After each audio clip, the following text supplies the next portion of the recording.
Imagine a world where the air could freeze your eyelashes solid before you blinked, where stepping outside for too long could turn your breath into ice and your fingers to stone. This was not fiction, it was daily life for the Vikings. In a world of -40 nights, where warmth was the difference between life and death, they didn't just survive, they thrived. And tonight, we're going to drift back through that frozen world and quietly explore how they did it. Welcome to History for Sleep, where the past comes to life just long enough to lull you into rest. If you enjoy calm storytelling about harsh, fascinating times, make sure to subscribe. It helps us keep these stories coming for sleepless minds like yours.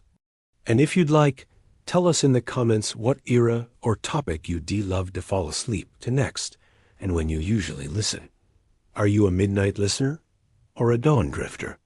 As you settle in, let your thoughts slow to the rhythm of a Viking hearth, where the snow outside howls, but the fire within hums quietly. Close your eyes, get comfortable, and imagine the soft crackle of ancient wood, the thick animal hides, the shared breath of a community huddled together under one smoky roof. In the chapters ahead, we'll explore everything from how the Vikings built homes that trapped heat like a modern thermos, to how they layered wool and fur to endure Arctic winds, and even how their faith and myths helped them find courage through months of darkness. You'll discover what it truly took to stay alive when the world froze solid. So let's begin our slow journey into the deep north, where time stands still, and the cold tells ancient stories of endurance. The Viking world began where most others would have ended. It was a land of harsh winds, steep cliffs, and endless nights. Imagine standing at the edge of the known world 1,000 years ago, where the sea churned with ice and the land groaned beneath heavy snow. This was Scandinavia, home to the Norse people who would later sail across oceans, conquer kingdoms, and carve sagas into stone. But before they were raiders or traders, they were survivors of the cold. For much of the year, the sun itself seemed reluctant to rise. Winters lasted months, not weeks, and daylight could be a pale glow that barely touched the horizon before fading back into darkness. The air would sting with frost, and a single mistake, a forgotten fire, wet clothing, an open door, could cost a life. The Vikings did not live despite the cold.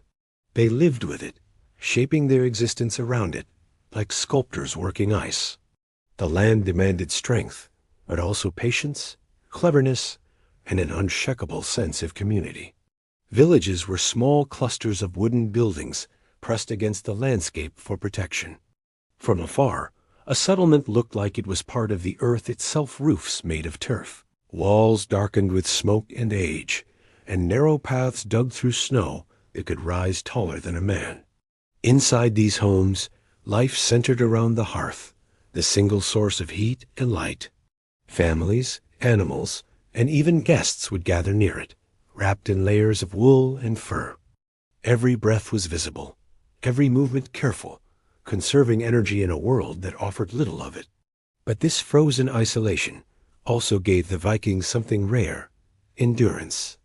Children learned from their earliest days how to move through snow, how to feel the direction of the wind, and how to read the sky for storms. The rhythm of survival became second nature. Life slowed to the steady pace of endurance, marked not by luxury, but by resilience. To live here was to accept hardship not as a burden, but as a teacher. Yet even in this frozen silence, there was beauty. The night sky shimmered with the northern lights, painting ribbons of green and violet across the heavens. The sound of the wind through pine forests mixed with the crackle of ice on frozen lakes. To the Vikings, these sights and sounds were reminders that nature was both brutal and divine. They saw gods in the storm, strength in the frost, and wisdom in the quiet stillness of snow. The edge of the world was not empty for them. It was alive. It demanded respect and rewarded only those who gave it. Every day spent here was a conversation with the elements, a quiet exchange between man and the wild. The frozen north was both enemy and ally, shaping those who called it home into something fierce, enduring, and unyielding. It was not a place for comfort, but for character.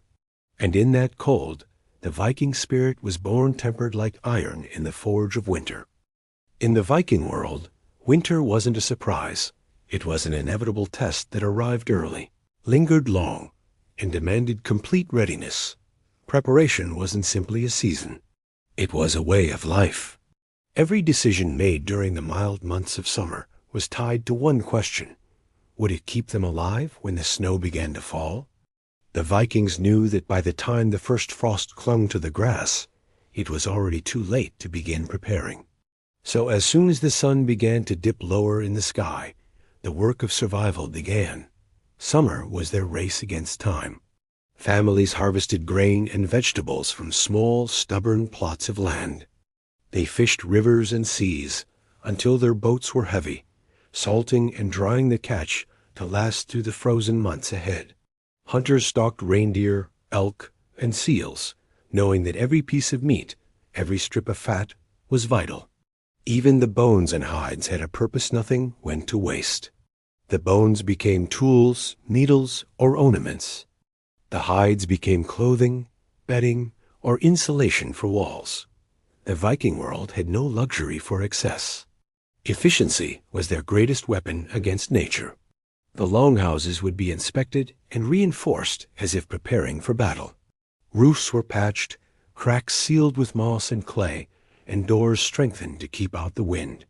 Inside, families lined the floors and benches with thick furs, layering comfort wherever they could.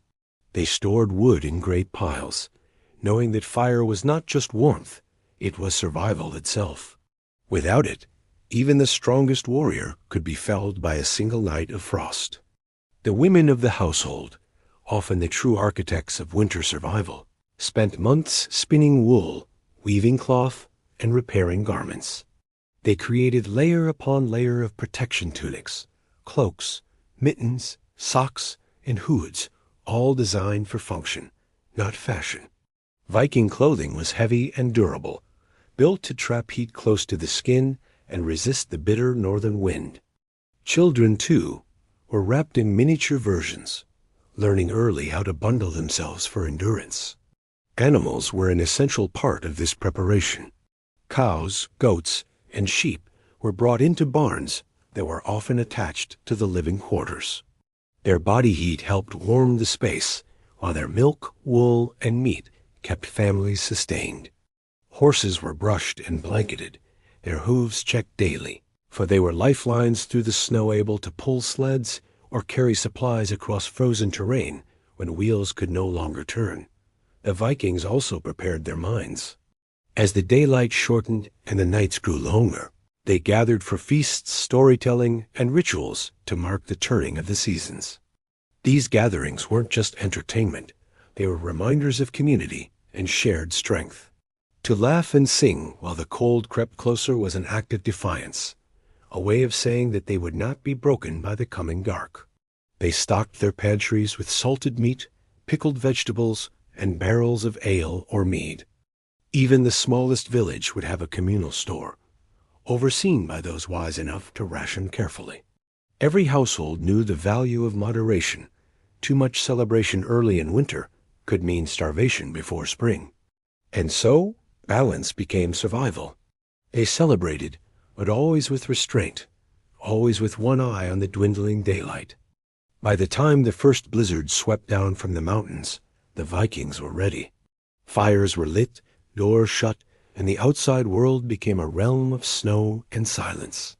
Inside the longhouses, the air grew thick with smoke and warmth. The sound of crackling fire and quiet conversation filled the nights.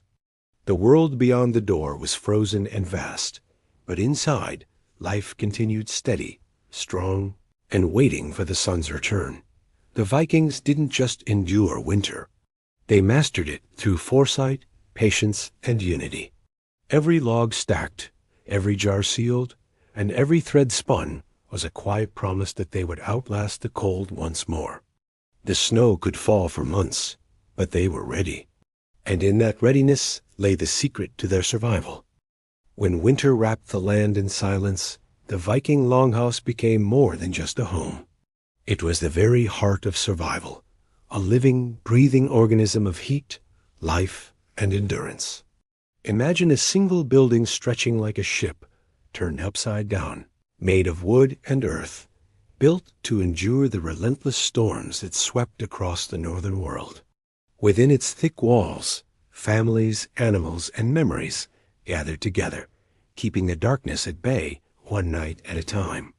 A Viking longhouse was not merely shelter. It was the center of existence. The structure itself reflected the values of the people who built it, sturdy, practical, and communal. Measuring anywhere from 50 to 100 feet in length, these houses were long and narrow, with curved walls that arched upward like the ribs of a great whale. Timber frames supported turf-covered roofs that insulated against wind and snow. The walls were packed with clay and straw, forming a barrier between fragile human life and the merciless cold outside. Inside, the air was thick with the mingled scents of smoke, wool, wood, and earth. The fire burned at the center, an open hearth that glowed day and night. There were no chimneys, only small vents in the roof, so the smoke lingered and clung to every beam. It stung the eyes, darkened the rafters, and kept insects at bay. But the smoke also had another purpose. It helped preserve the wooden frame and added a layer of warmth, sealing the home against the chill. Over time, the longhouse itself seemed to absorb the heat of generations, as if the walls remembered the fires that once lived within them. Along the sides of the longhouse were raised wooden platforms, used for sitting during the day and sleeping at night. Furs and woven blankets covered these benches, while chests beneath stored clothing, tools, and precious food. At one end of the hall, animals rested in their stalls, cows, goats, and sheep, their breath steaming into the cold air.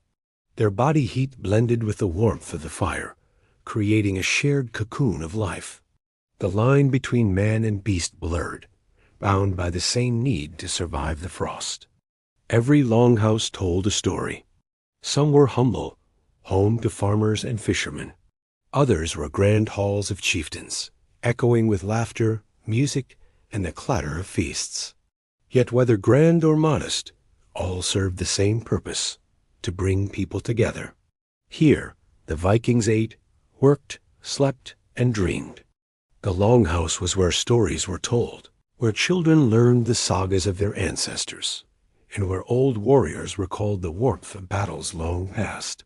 It was both a fortress against the cold and a stage for everyday life.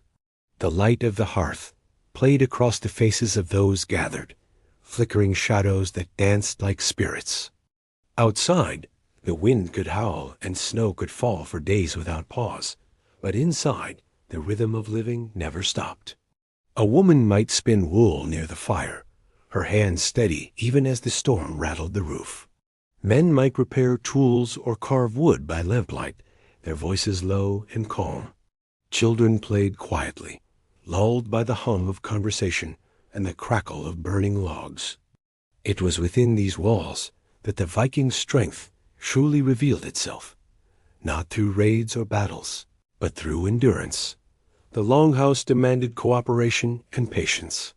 It was a space of close quarters, where privacy vanished and tempers could easily flare. Yet it also built unity.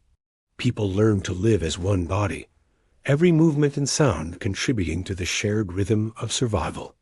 The old helped the young, the strong supported the weak, and in the dim firelight, everyone was equal before the cold. To step outside into the blizzard was to feel the biting breath of death, but to return and push open the heavy wooden door was to step into warmth, life, and community. The longhouse was a refuge not just from weather, but from despair.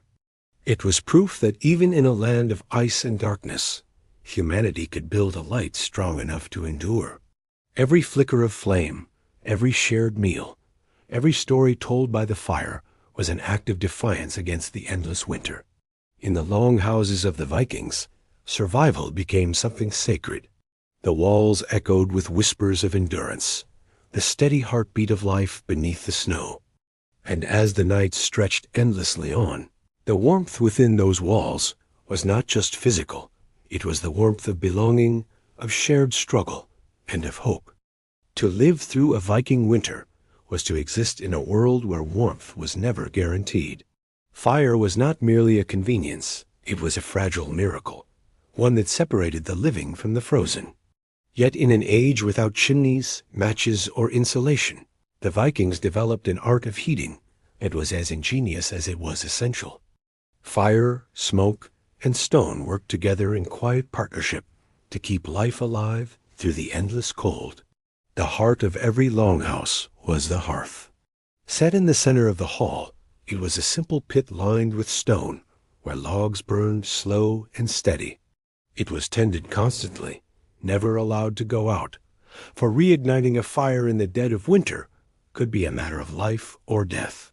Families passed down the duty of watching the embers from generation to generation, teaching their children how to stir the coals, add wood, and breathe warmth back into the faintest flicker of flame. The hearth's fire was both practical and spiritual. It was the soul of the home, the living heart of their survival. But a Viking hearth was a smoky affair. There were no chimneys to neatly guide the fumes away. Instead, the smoke drifted upward into the rafters, thickening the air until it became a gray haze. It burned the eyes and coated everything in soot, but it also had its benefits. The smoke helped preserve the wood beams, ward off insects, and dry meat hung from the ceiling. It even gave the house a distinct smell, sharp, earthy, and comforting, a scent that clung to clothing and hair, a constant reminder of the fire's presence. Firewood was precious. The forests of Scandinavia were vast, but not every tree made good fuel. The Vikings chose their wood carefully. Birch burned hot and bright, perfect for cooking and quick heat. Oak and ash burned slow, giving steady warmth through the long nights. Every log had to be chopped, seasoned, and stacked months in advance. The crackle of burning wood was a sound that marked the passage of winter time, steady and hypnotic, echoing against the timbers of the longhouse as the world outside froze solid. To help the fire's warmth linger, the Vikings used stone with quiet genius. Stones were arranged around the hearth and along the floor, absorbing heat throughout the day. At night, when the fire was reduced to glowing coals, those same stones radiated their stored warmth back into the room. In a land where temperatures could drop so low that breath turned to frost mitre, that slow, steady release of heat was nothing short of life-saving. The longhouse was, in essence, an ancient heat battery built from wood, clay, and rock. Clothing, too, became part of the heating system. Furs and wool blankets were hung on walls, not just for decoration, but for insulation. Animal skins were layered over doors to block drafts, while benches and sleeping areas were lined with hides. Even the floor, made of packed earth, was sometimes covered with straw or moss to trap warmth. The Vikings had learned that comfort was not found in luxury, but in resourcefulness. Still, life inside was never completely warm. The air could be thick and chill, especially near the walls or at night when the fire burned low. People learned to sleep close to one another, wrapped in shared furs, drawing warmth from body heat. The closeness of family, in every sense, became another form of insulation. In this way, even the human heart played a role in keeping the cold at bay. The Vikings also respected the fire as a sacred presence. In Norse belief, fire was tied to the gods, its light a reflection of divine energy. It was said that to let the hearth go dark was to invite misfortune. Flames were treated with reverence, never wasted, never taken lightly. A spark from the hearth could light new fires, carried in clay pots when families traveled. The fire's lineage, passed from one home to another, was almost ancestral, a chain of warmth stretching across generations. Outside, the landscape froze beneath snow and ice, silent except for the howl of wind through trees. But inside, the glow of the hearth painted gold across faces and walls. It flickered on wool cloaks and wooden beams, whispering comfort in its own quiet language. The Vikings didn't need modern stoves or chimneys. They had patience, understanding, and the rhythm of tending fire like a living companion. For them, warmth was not something given, it was earned, nurtured, and protected. And as the nights grew longer and the world colder, the Vikings' fires never truly went out. They burned through the dark, steady as breath, a promise of life in a land built from ice. In the world of the Vikings, clothing was not about fashion, it was about survival.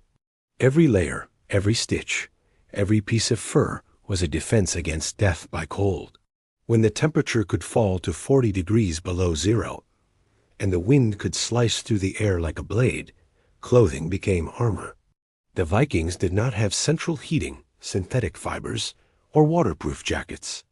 What they had was knowledge, passed through generations, of how to use the gifts of nature to stay alive.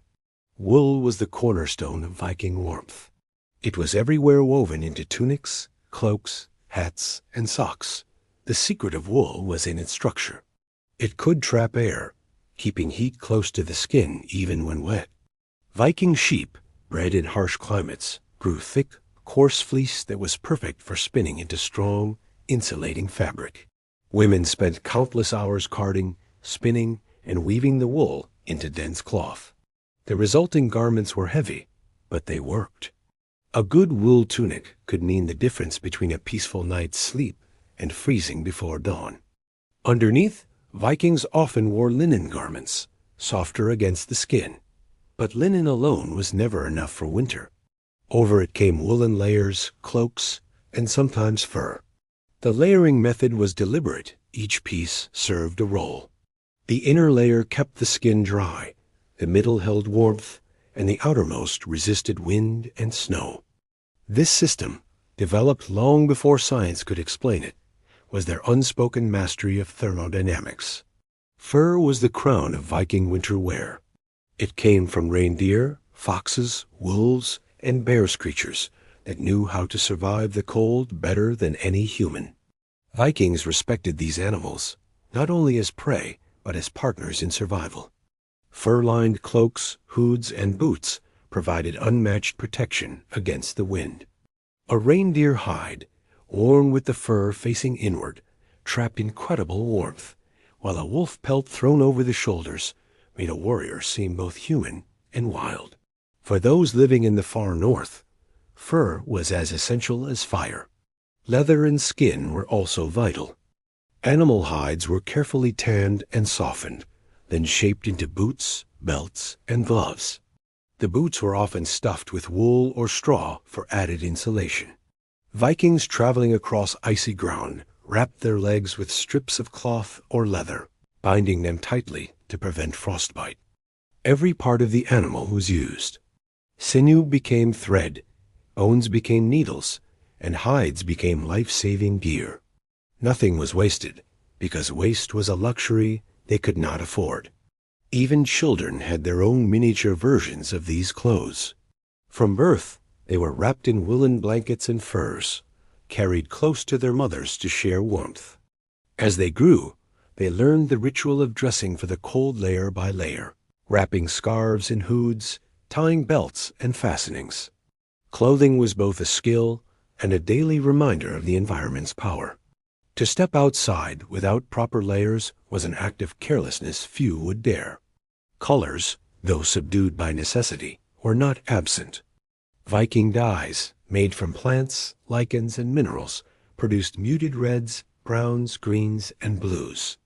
A cloak might carry a hint of ochre or deep indigo, reflecting both the natural world and a touch of personal pride. Even in a landscape of ice and shadow, the Vikings found ways to bring color to life. For the wealthy, imported silks and fine linens sometimes appeared, brought from trade routes that stretched across Europe and the East. But even the richest chieftain knew that a silk tunic was useless against a northern wind. When the snows came, everyone's slave or lord relied on wool and fur. The cold was a great equalizer, and only practicality mattered. Maintaining the clothing was an unending task.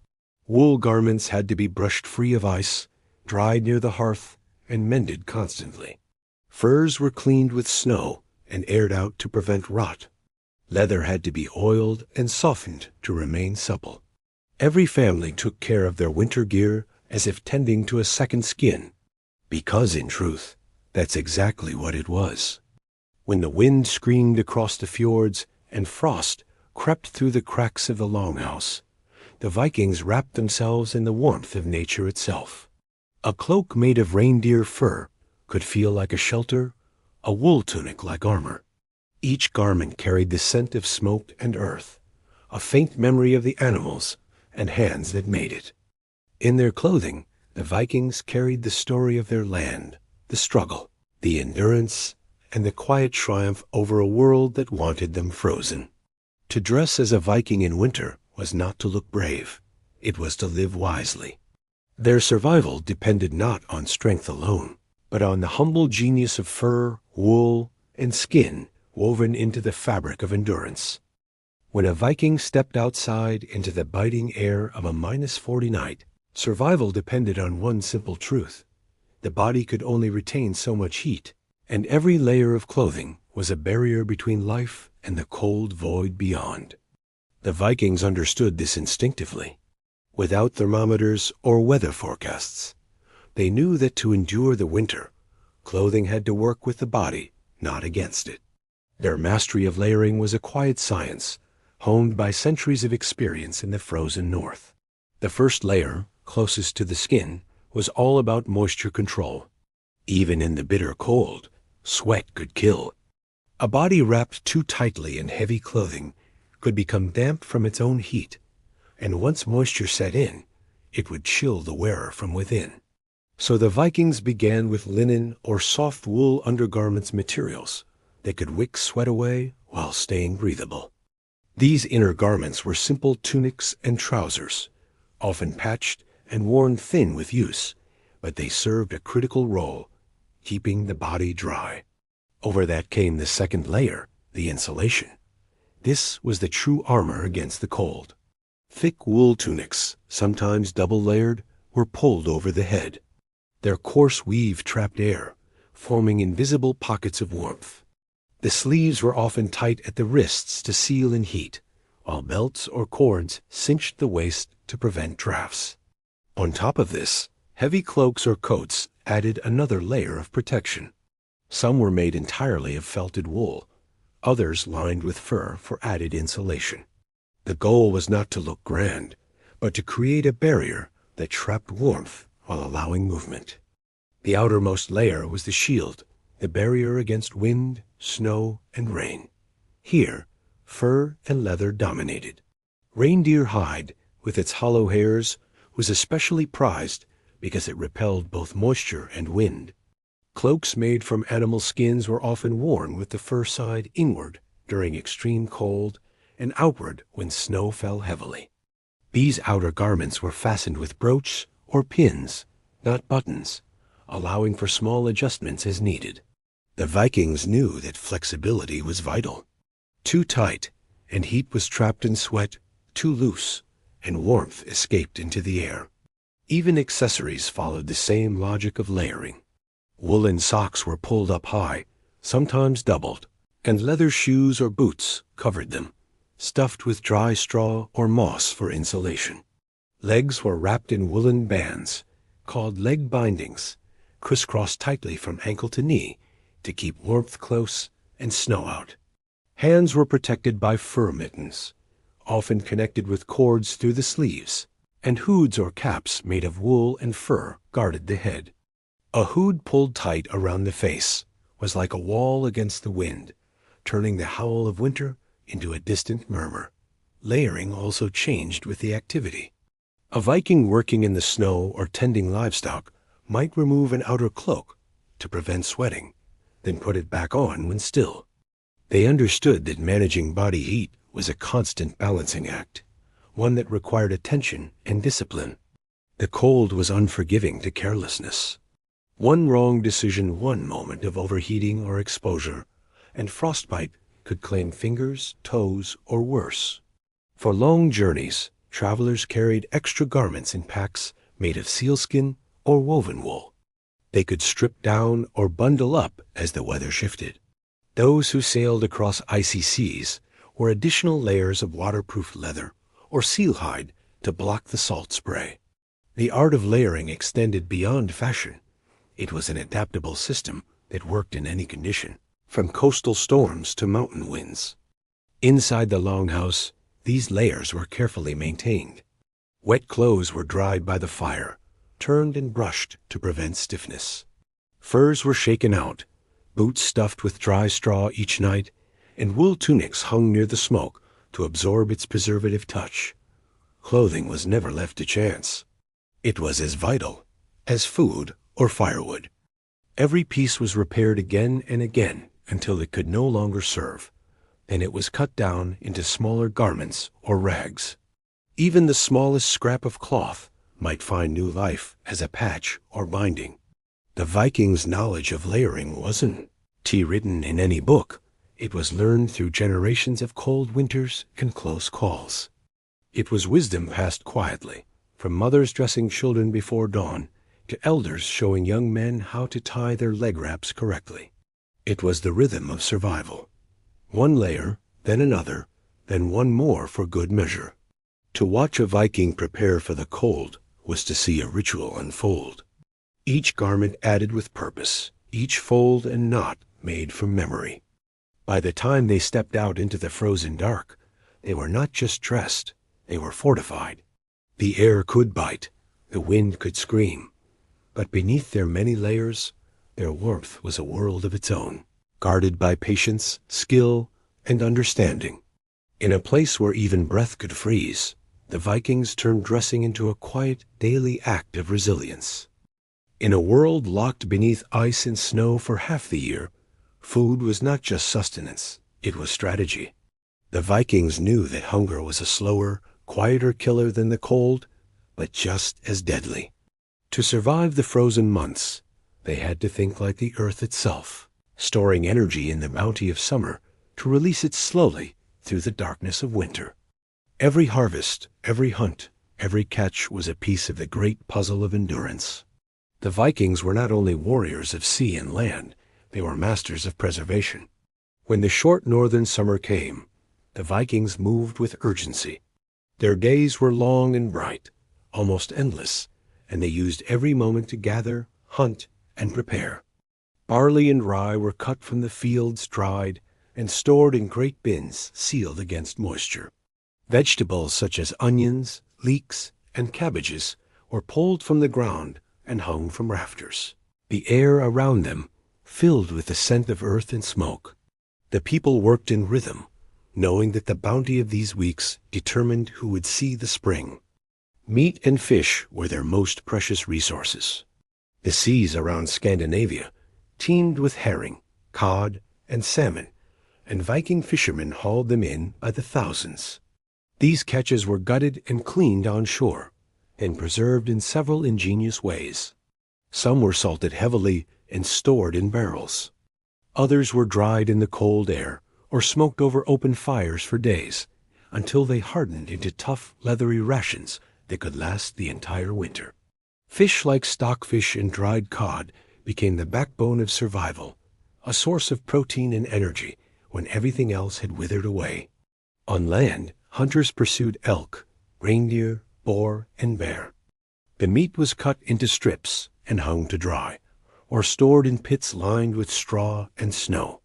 Fat, perhaps the most vital ingredient of all, was rendered into tallow and stored in clay jars. It was used for cooking, lighting, and even as a balm against the biting cold. Every drop of fat was treasured, for it provided concentrated energy and warmth to the body. A spoonful of animal fat could mean the difference between strength and exhaustion. Preservation was both an art and a science. Salt, though precious and often imported, was used sparingly to cure meat and fish. Smokehouses, built of stone or timber, became sanctuaries of survival, their ceilings darkened with soot and hung with rows of food transforming slowly in the haze. The smell of smoked fish, drying meat, and burning oak was the scent of life itself, a fragrance that lingered on every Viking cloak and wall through the season. Dairy, too, played a quiet but crucial role. In summer, cows and goats produced rich milk, which was churned into butter or fermented into skyr thick, tangy yogurt-like food that kept for months.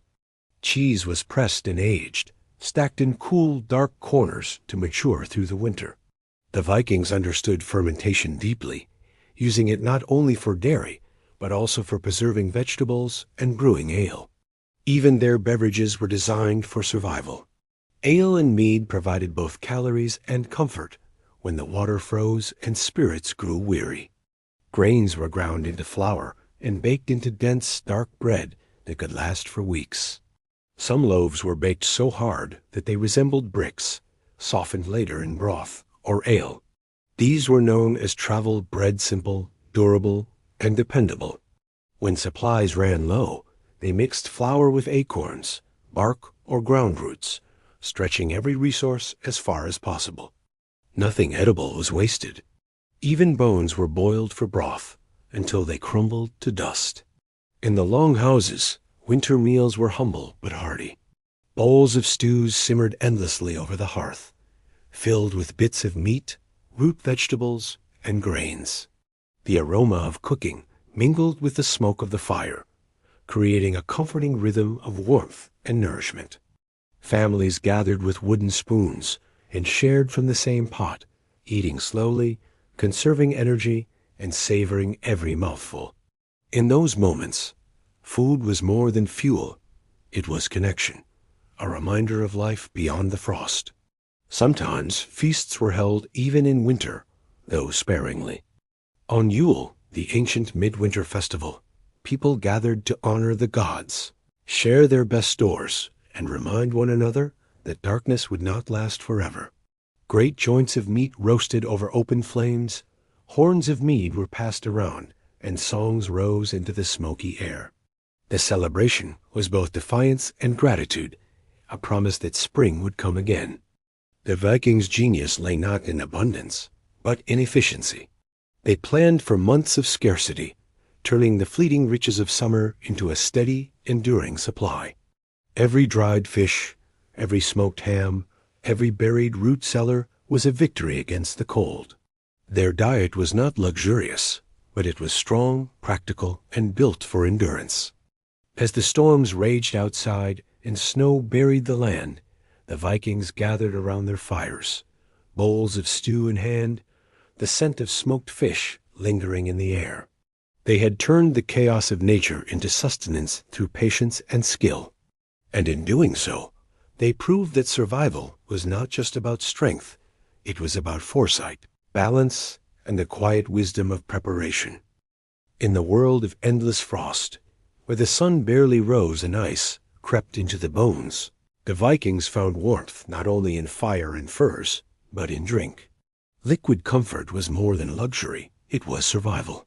The cold could sap the spirit as quickly as it drained the body, and a mug of warm brew by the fire could do more than heat the blood. It could rekindle courage. The Vikings were famous for their feasting and their mead, but beneath the myth of rowdy drinking lay a deeper truth. Their beverages were born from necessity, crafted to nourish, hydrate, and sustain through the bitter dark. Water, in winter, was often frozen or unsafe to drink. Streams iced over, and wells could become contaminated by runoff or stagnation. Boiling water was possible, but fuel was precious. So instead, the Vikings brewed. Beer, ale, and mead became their daily drinks, not just for celebration, but for survival. The low-alcohol brews they drank most days were mild and nutritious, packed with calories, grains, and natural yeast. They were safer than water and filled with warmth. A tankard of ale could carry a man through the chill morning chores or comfort a weary family as snow fell outside the Longhouse walls. Brewing was a household art, often overseen by women. Each home had its recipe, its rhythm, its particular blend of barley, oats, or honey. The process began in late summer, when grains were malted, soaked, sprouted, and dried to release their sugars. These were stored until needed, then boiled with water in great iron pots. The mixture cooled slowly, then was mixed with herbs, honey, or even fruit when available. Yeast, though unseen, was ever present, working its quiet magic as the brew fermented in wooden barrels. The result was a cloudy, hearty drink, slightly sweet and faintly sour, rich with the taste of the land itself. Mead was the drink of celebration, brewed from honey and water and infused with herbs or berries. It was golden and fragrant, said to be the gift of the gods, a liquid link between men and immortals. Honey, rare and precious, made mead a symbol of wealth and blessing. On dark nights of winter, it was poured in small cups and shared during toasts to the gods and ancestors.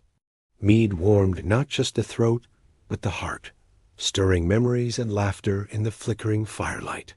It was the taste of sunlight preserved, a drink that carried the memory of summer flowers into the depth of the coldest months. Other drinks were more practical. Soups and broths were often consumed like beverages, sipped from wooden bowls throughout the day. These simple liquids, made from bones, grains, and herbs, provided essential calories and hydration. Even animal blood was sometimes used in soups or mixed with milk to create high-protein nourishment during times of scarcity. Nothing went to waste. Every drop of liquid could mean survival. The Vikings also understood the ritual power of drink. Sharing ale around the hearth was an act of unity. Each sip, each passing of the horn, reaffirmed the bonds of kinship and community. During the long winter nights, when isolation could crush the mind, these shared moments of warmth and laughter were medicine. A man might toast his ancestors, his comrades, or the gods themselves, believing the warmth in his chest was more than alcohol. It was courage returning, spirit rekindled. In these gatherings, they found strength to face the long nights ahead. For travelers and sailors, drink was both a necessity and a comfort. A flask of mead or ale, carried on a cold voyage, was a reminder of home. Heated over a small fire or sipped cold from a horn, it was warmth in liquid form, a momentary escape from the wind. When storms howled and ice clung to the ship's ropes, a shared cup could feel like the only light left in the world. It was courage distilled simple, strong, and sustaining. Herbal teas and infusions also found their place in the Viking world. Made from birch leaves, juniper, or wild herbs gathered in summer. These drinks soothed sore throats, eased coughs, and brought a little color to the bleak midwinter. Though not as common as beer or ale, they offered healing and comfort to those who needed it most. In every sip, there was knowledge, the quiet wisdom of nature, drawn from the earth itself. Inside the Longhouse, the act of drinking was woven into the rhythm of life. Horns were lifted, cups refilled, laughter rising and falling like the crackle of the fire. The warmth of the brew spread through the chest, chasing away the edge of cold that lingered in the bones. It was not about indulgence or excess. It was about survival, spirit, and togetherness. Even the simplest drink was a reminder that warmth could be created, shared, and savored. To drink, for the Vikings, was to live. It was a pause in hardship, a celebration in the face of endurance. It was the warmth of the sun captured in honey, the strength of the earth brewed into barley, the comfort of home in every sip. In a world where ice ruled the land and darkness reigned for months, a shared horn of mead was a defiance of despair, a promise that even in the coldest world, warmth could always be found within reach. When the snow buried the world and the sea froze at the edges of the fjords, life did not stop for the Vikings. The long dark months were not a time of rest, they were a season of endurance, of quiet work, of keeping the mind and body from sinking into stillness. The Vikings understood that idleness was dangerous. The cold could creep not only into the flesh, but into the spirit. So they filled their days with purpose, turning even the darkest winter into a time of steady rhythm and quiet labor. Staying busy was another way to stay alive. Inside the Longhouse, where smoke curled lazily toward the rafters, and the fire glowed a dull red, families worked in harmony. Men repaired tools dulled by summer work, sharpening blades, mending handles, patching fishing nets. Women spun wool by the light of the hearth, the soft whir of the spindle blending with the crackle of burning logs. The rhythmic sound was calming, hypnotic, and necessary. Thread by thread, they prepared new garments, cloaks and blankets, knowing that worn or torn clothing could mean frostbite or death before the thaw. Children were never idle. They were taught small but vital tasks, sorting grain, feeding animals, fetching wood, or brushing hides. Even play had purpose. Games taught dexterity, strength, and patience. They listened to stories told by elders, their imaginations warming the long nights. The sagas they heard of gods, heroes, and ancestors were not mere entertainment. They were education, reminders of courage and endurance, lessons in how to face hardship with quiet strength. Storytelling was another form of survival. Animal care became central to winter life. The livestock, kept in the attached barns, needed constant attention. Men and women shoveled dung, brought in hay, and made sure the animals' water was not frozen solid. The warmth of the beasts mingled with human breath, keeping the Longhouse just a little warmer. Every morning and evening, they checked hooves, rubbed down coats, and whispered to the animals like family members. In the silence of the frozen world, the soft sounds of cattle chewing and horses shifting were a kind of comfort, a reminder that life still moved. Hunting and foraging did not stop entirely. When weather allowed, men ventured into the forests or across frozen lakes in search of small game or fish trapped under ice. They set snares for rabbits, checked traps, and cut holes into rivers to fish with spears. Every catch, no matter how small, was cause for gratitude. The Vikings knew how to move quietly through snow, following animal tracks with the precision of instinct. To hunt in winter was to walk the edge between survival and danger. The forests were silent, but not empty. Wolves, bears, and the cold itself were ever watchful. Craftsmanship flourished in winter. With the fields frozen and the boats hauled ashore, the Vikings turned to creating. Woodworkers carved handles for axes and spears, or shaped new bowls and furniture. Blacksmiths worked beside small forges, their hammers striking softly in the dim light, shaping iron into nails, tools, and ornaments. The rhythm of their work filled the silence, a song of survival forged in steel. In the stillness of the long night, creation was a kind of prayer, a way to remind themselves that life could still produce beauty. The women's work was equally crucial. They wove, sewed, brewed, and cooked with precision born of necessity. Bread was baked sparingly, stews simmered slowly, and supplies were measured carefully. Every action was deliberate. Nothing was wasted. Even the ashes from the fire found use, mixed with fat to make soap, or used in tanning hides. The Vikings lived in a cycle of resourcefulness, where wastefulness was not just foolish, it was forbidden by the harsh logic of their land. Social gatherings were another essential kind of work. Families visited nearby homes, traveling short distances through snow when weather allowed. These visits strengthened bonds between neighbors, a network of survival where help could be shared when disaster struck. A roof might collapse under snow, a fire might go out, or food might run low. A good neighbor could mean the difference between despair and deliverance.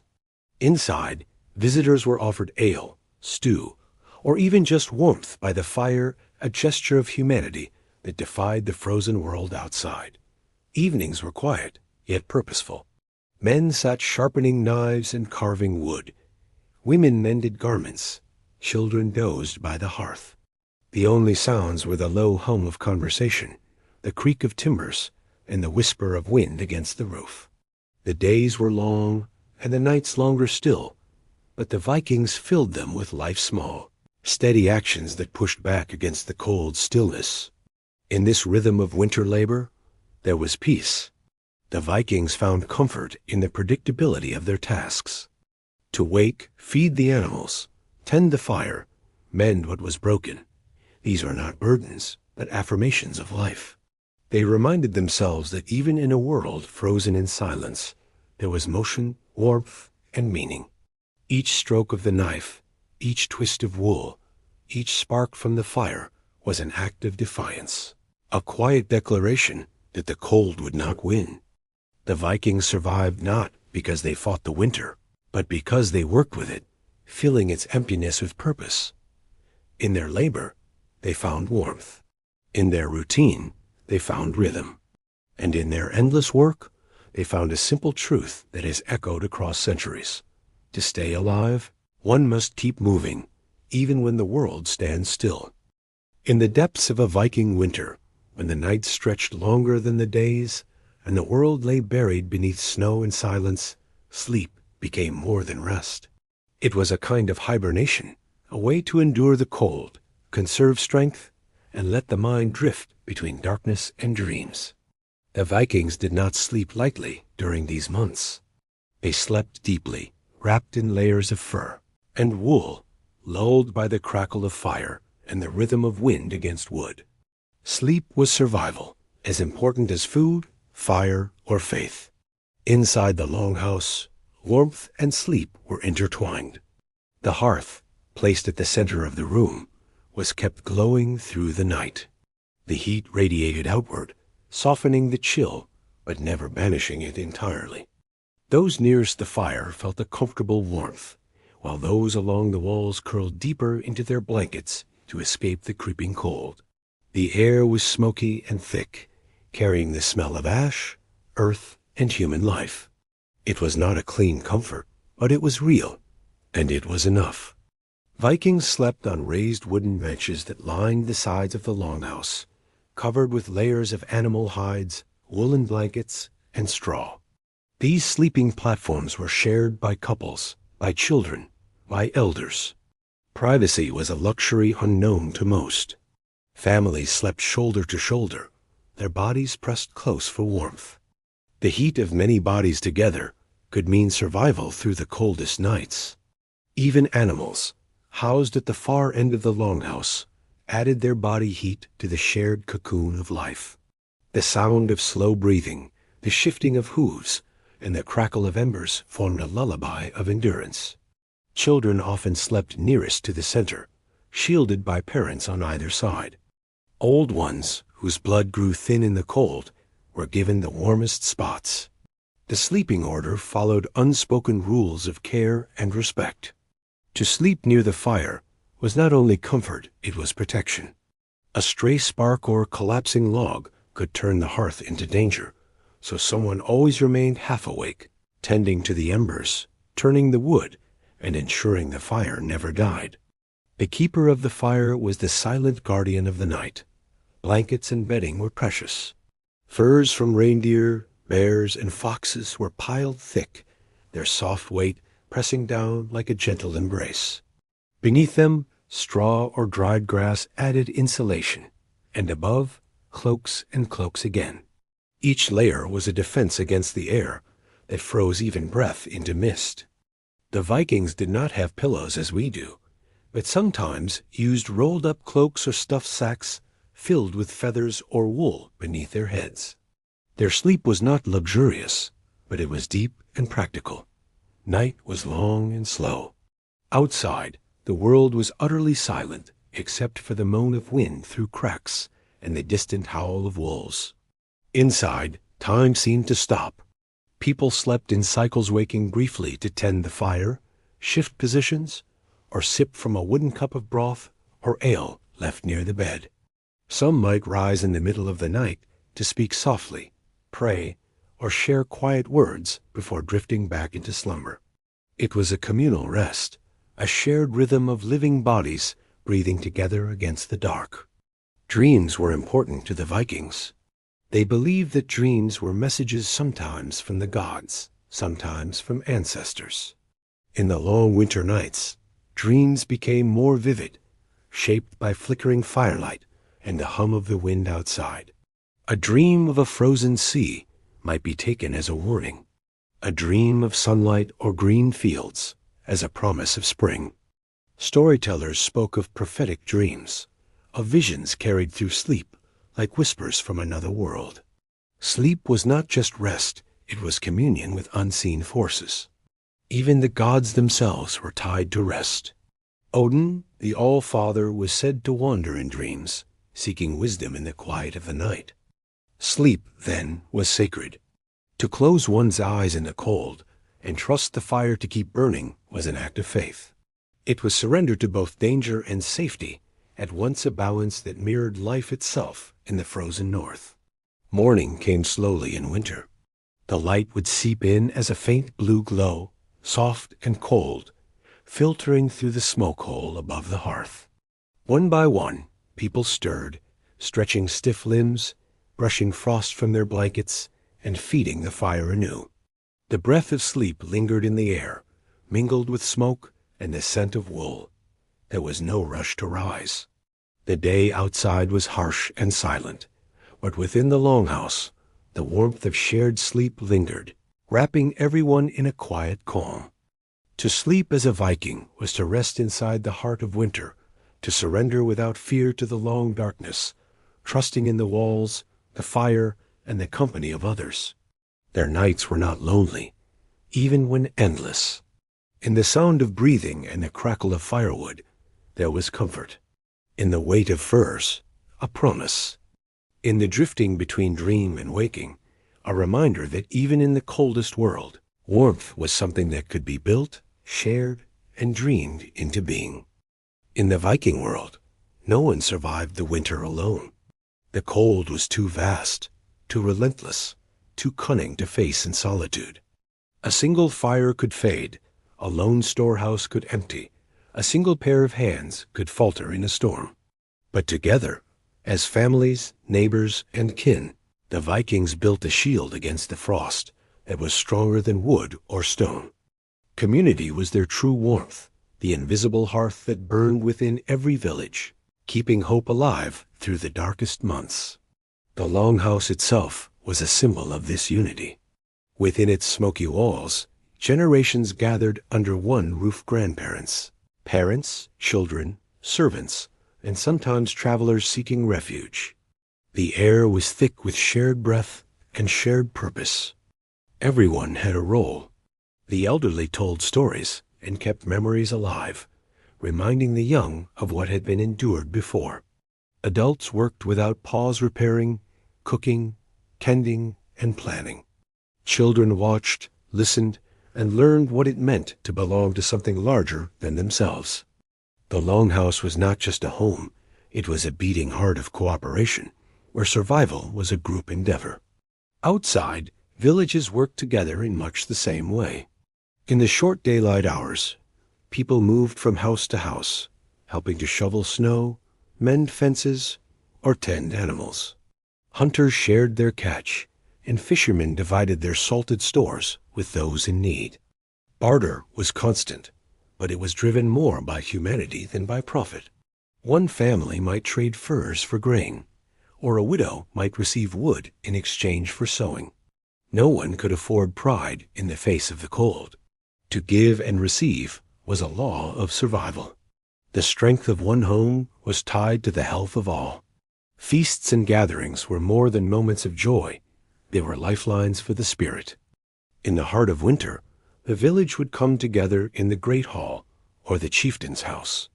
Torches would be lit, the hearth filled with fresh logs, and the sound of laughter would rise above the howling wind outside. Tables groaned beneath simple food: smoked fish, stewed meat, flatbread, and ale. These meals were not about abundance, but about presence. To sit beside neighbors, to hear voices echo through the dark, reminded everyone that they were not alone. Each smile, each song, each shared story fed more than the body. It nourished the soul. The Vikings understood that despair was as dangerous as hunger. The long months of darkness could weigh heavily on the mind. Isolation bred fear, and fear could lead to hopelessness. To counter this, community became medicine. They told sagas to remind themselves that endurance was part of their heritage. They sang softly by the fire, reciting old poems of heroes who had faced worse and triumphed. Even laughter, quiet though it might be, was a small rebellion against the cold. To laugh in the face of winter was to remind the gods themselves that life persisted. Neighbors relied on signals and unspoken rules. If a chimney ceased to smoke, if no tracks appeared in the snow for several days, it was understood that something was wrong. Men would trudge through the drifts to check on the household, carrying torches and spare food. A frozen door could mean a tragedy narrowly avoided, or one discovered too late. The bond of community was not casual, it was sacred. A man's worth was not measured by his wealth in winter, but by how many fires he helped keep burning. Even spiritual life was communal. When a blizzard raged and people could not leave their homes, they still prayed together. Families gathered around the hearth, speaking softly to the old gods, asking for light, warmth, and endurance. They offered small pieces of food to the fire, believing the spirits would bless them in return. These moments of collective faith created calm. The gods were distant, but the people were near, and that nearness was holy in its own way. Children learned through these rituals that community was both shield and teacher. They saw their parents share the last of the honey, or give up their best cloak to a neighbor who had lost his. They learned that survival was not a race to outlast others, but a promise to endure together. It was an understanding that would shape them for life, carried in their blood as surely as strength or courage. When the first signs of spring appeared, a trickle of water beneath the snow, a faint bird song in the distance, the joy was collective. People stepped from their homes, blinking into the pale sun, faces thin but alive. They greeted one another, laughed softly, and gave thanks. Another winter had passed, not because of luck, but because they had faced it side by side. The thaw revealed not just the earth beneath the snow, but the strength that had kept them alive. For the Vikings, community was not an abstract virtue. It was the fire that never went out, the shared bowl of stew, the hand extended in the storm.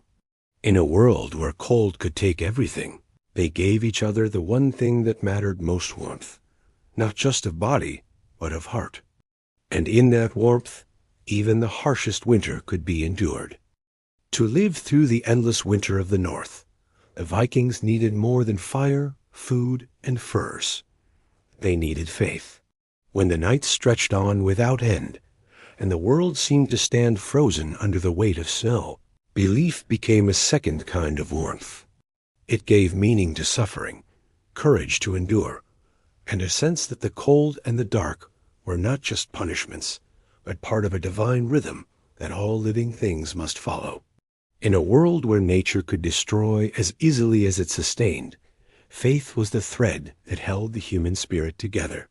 The Viking relationship with their gods was not gentle. Their deities were as fierce and unpredictable as the weather itself. Odin, wise and wandering, embodied the hunger for knowledge that burned even in the bleakest times. Thor, the thunder god, symbolized protection and strength, his hammer striking like lightning against the chaos of nature. Freya and Freyr brought fertility and renewal, reminders that even after death and darkness, life would bloom again. These gods were not distant beings watching from above. They were present in the storms, in the frost, in the crackle of the fire, and the whisper of the wind. Winter was the season when faith mattered most. When the fields lay dead beneath snow and the sea turned to ice, the Vikings turned inward, both physically and spiritually. In the Longhouses, as families huddled close, they told stories of the gods who had endured their own winters. They spoke of Ragnarok, the end of all things, when even the gods themselves would fight against the cold and darkness. These tales were grim, but comforting. They reminded the listeners that struggle was eternal, but so was courage. The gods suffered too, and in their endurance, humans found their own. Rituals were woven into the rhythm of the season. The Yule festival, held during the darkest days of the year, was both celebration and act of faith. Fires were lit to honor the sun, to call it back from its retreat. Offerings of food, drink, and animal sacrifices were made to thank the gods for the year past and to ask for protection through the months ahead.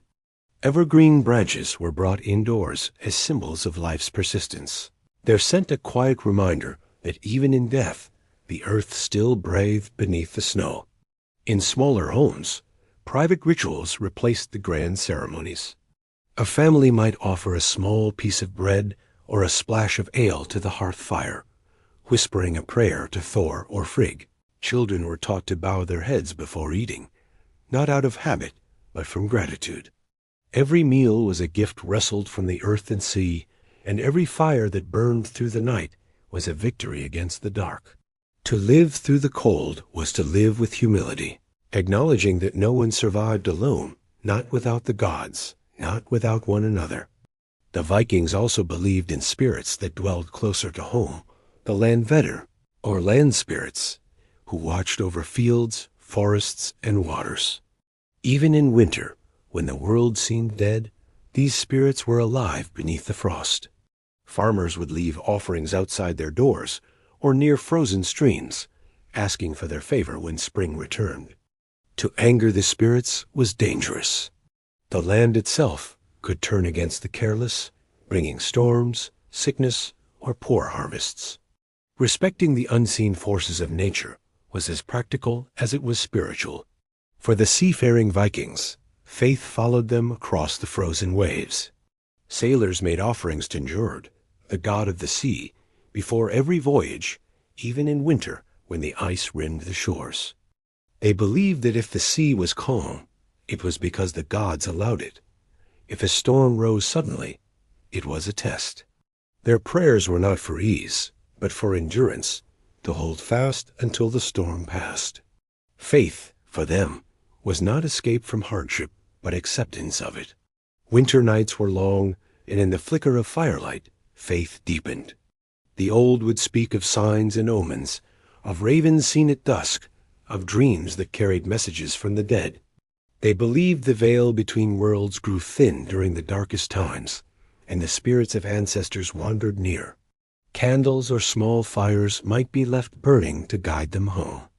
These moments connected the living and the dead, the human and the divine, in a quiet communion that gave comfort in the silence of snow. When doubt crept in, faith offered order to chaos. The endless cold, the biting wind, the hunger, all of it could be endured if it had meaning. The gods had created a world that was both cruel and beautiful, and it was not man's place to complain, only to persist.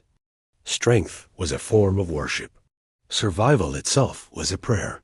As the first light of spring crept over the horizon months later, the Vikings would step out from their homes and look to the sun with reverence. They believed the gods had kept their promise. The light had returned. They had lived to see another dawn, another thaw. In their faith, they found not only explanations for the world, but endurance to keep walking through it. The Vikings did not fear the winter, because they believed it was part of a greater story, a necessary darkness before renewal. Faith was the warmth that fire alone could not give, the invisible heat that burned in the chest when everything else froze. And so, with gods in their hearts and snow beneath their feet, they walked through the frost unbroken, guided by the light they carried within. For a people born of salt and sail, winter at sea was both a prison and a test. The Vikings were creatures of the ocean. Their ships were their pride, their livelihood, and their legend. But when the sea froze and the harbors locked beneath sheets of ice, their world shrank to the boundaries of the land. The waves that once carried them to foreign shores now slept under a hard, glittering crust. Yet even in the grip of frost, the Vikings' bond with the sea did not break. They found ways to live with it, around it, and sometimes even upon it, when the world of water turned to stone. The first sign of the frozen season came early. By late autumn, the edges of fjords began to stiffen with thin ice, delicate as glass. The ships, once proud on the waves, were hauled ashore. Men and women worked together to pull the longboats onto land, resting them on wooden frames or stones. The hulls were cleaned and repaired, tarred thickly to protect against rot. Sails were dried and folded, oars stacked carefully in storage. Each ship was tended like a living being put to sleep for the winter, covered and tied down against the wind. The sound of hammers and scraping wood filled the air, a quiet farewell to the sea until spring. But even frozen, the sea remained a part of daily life. The Vikings depended on it not just for travel, but for food. The fjords and coastal waters, though locked in ice, still held fish beneath the surface. Men would cut holes with axes or augers, dropping lines baited with preserved herring or bone oaks. They knelt beside the openings, breath misting in the air, waiting with the patience of stone. Sometimes the catch was small and occasional cod, or a flounder pulled through the ice. Other times, luck favored them, and the hole yielded a bounty that fed many mouths. Every fish pulled from the dark water was a small miracle, proof that life still moved beneath the frozen skin of the world. Some Vikings dared to sail even in winter, though it was perilous. In milder coastal regions, or during brief thaws, narrow channels of water opened among the ice. Small crews set out cautiously, their ships creaking under the weight of frost, every splash of water threatening to freeze solid. They sailed not for conquest, but survival, transporting wood, supplies, or livestock between settlements cut off by snow. The sea in winter was a living thing, quiet but unpredictable. A sudden wind could shatter the ice, or a storm could rise without warning. Yet the Vikings faced it with the same steady resolve they brought to every danger. The coastline itself became a landscape of strange beauty. Ice draped the rocks like glassy armor, and the air smelled of salt and snow.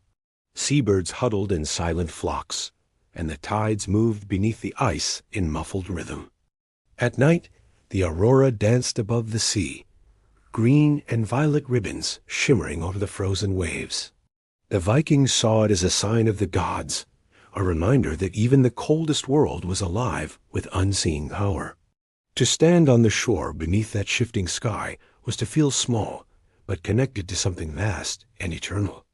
Inside the longhouses, sailors spent the months of waiting tending to their ship's gear. They mended sails by the firelight, replaced rope, and sharpened tools. Children listened wide-eyed as old captains told stories of past voyages, of stormy nights and strange lands, of monsters in the deep and treasures found beyond the horizon. These tales carried warmth of their own, lighting the imagination when the world outside was dark. The sea might be frozen, but in their minds it still rolled and roared, endless as time. When the freeze was at its worst, even travel along the coasts by land was treacherous. The shorelines turned to glass, and the ice could not always bear a man's weight. Yet the Vikings learned to read it, its cracks, its colors, its song. They could tell from the groan of ice whether it was safe to cross or ready to break. Some used sleds to glide across frozen lakes and inlets, pulled by horses or dogs, carrying goods between isolated farms. These journeys were quiet, slow, and dangerous, but necessary. The frozen sea, though silent, still served as a path for those brave enough to trust it. The connection to the sea was also spiritual. Many offered prayers to Njord and Ran, the gods of the ocean, even when the water slept. Fishermen left bits of bread or fish near the shore, tokens of gratitude for the bounty the sea had once given and would give again. They believed the sea rested in winter, dreaming beneath the ice, and would awaken when the sun grew strong. When the first crack of spring ice echoed through the fjords, they said it was the sea stirring, stretching after its long sleep. When at last the thaw came, the Vikings celebrated with reverence. The ice broke apart with thunderous cracks, drifting in chunks toward the open ocean. Men and women hurried to their ships, stripping away their winter coverings, retarring the hulls, and preparing for voyages anew. The smell of salt and pitch filled the air once more, and the familiar sound of waves returned like music. The frozen months had been endured, the sea had awakened, and life returned to its rightful rhythm. Through every frozen winter, the Vikings never forgot that they were people of the sea. Even when it lay still and silent, it was part of them, a mirror of their own endurance. Just as the sea waited beneath the ice, so did they wait, patient and strong. The frost might cover it, but it could never claim it. And when the thaw came, they were ready to rise again, to push their ships into the cold surf, and to chase the horizon as they always had, bound to the sea, in every season, for all their days. In the heart of a Viking winter, when snow buried the land and the wind howled through the fjords, survival was not a human endeavor alone. The Vikings shared their frozen world with creatures that gave them warmth, food, strength, and companionship. Dogs, horses, cattle, sheep, goats, and even chickens all had their place in the long battle against the cold. To the Vikings, animals were not just property. They were allies in endurance, bound to the rhythm of life and death in a land where neither could be taken for granted. The Viking dog was perhaps the most loyal of these companions. Hardy and intelligent, it shared both the fire and the frost with its masters. Breeds like the Spitz-like Norwegian elkhound, known for its thick silver-gray coat, were bred to hunt in deep snow and biting wind. Their fur resisted moisture, and their endurance matched that of the men who owned them. Dogs guarded homes, herded livestock, and joined hunts for elk and boar. At night, they curled near the hearth, their steady breathing mingling with the sighs of sleeping humans. Their presence offered warmth and protection, both physical and emotional. To have a dog by your side in a Viking winter was to never be truly alone. Horses were another gift of the gods, strong and sure-footed, built for the cold. The Viking horse was small by modern standards, closer in size to a pony, but its strength and resilience were unmatched. Its thick mane and winter coat shielded it from icy winds, and its hooves could find purchase on frozen ground. In summer, these horses carried warriors and traders across mountains and fields. In winter, they pulled sleds laden with firewood, food, or even people between distant homesteads. They were essential for connecting villages when snow made every journey perilous. The bond between Viking and horse was deep and respectful. These animals were companions in labor and often honored in death, buried beside their masters, or sacrificed in great ceremonies to ensure safe passage to the afterlife. Within the Longhouse, livestock played a more intimate role. Cows, sheep, and goats were brought inside during the coldest months, kept in stalls at one end of the hall. Their breath added to the warmth, and their quiet movements became part of the nightly rhythm. The air was thick with the smell of straw, smoke, and animal musk, but this mingling of life was vital. The animals gave milk, wool, and meat, their presence a constant reminder that survival was shared between species. The cow's milk was churned into butter, the goat's milk turned into cheese, and the sheep's wool spun into garments that wrapped the Vikings in life's warmth. Without them, the fire alone could not keep the cold at bay. Sheep and goats were the quiet workers of the Viking world. Their wool, thick and oily, was the foundation of clothing, blankets, and even the sails that drove ships across the sea. Women tended to them with care, brushing snow from their coats, feeding them hay gathered in the bright days of summer. Each shearing and milking was a small act of gratitude, an acknowledgement of the silent partnership between human and beast. The goats, nimble and stubborn, climbed rocks and foraged where no other creature dared, their resilience a reflection of the people who kept them. Chickens, though small, were treasures in the winter months. Their eggs provided rare freshness when most food was preserved or dried. In return, the birds were given scraps from the household, kept safe near the hearth in small enclosures. Their gentle clucking was one of the few soft sounds in a world of storm and silence. Even these humble creatures carried a piece of life's continuity, proof that spring would return. The Vikings also relied on reindeer, though less as domestic animals and more as sources of fur, leather, and bone. Their hides made the finest winter garments, and their antlers were carved into tools or decorations.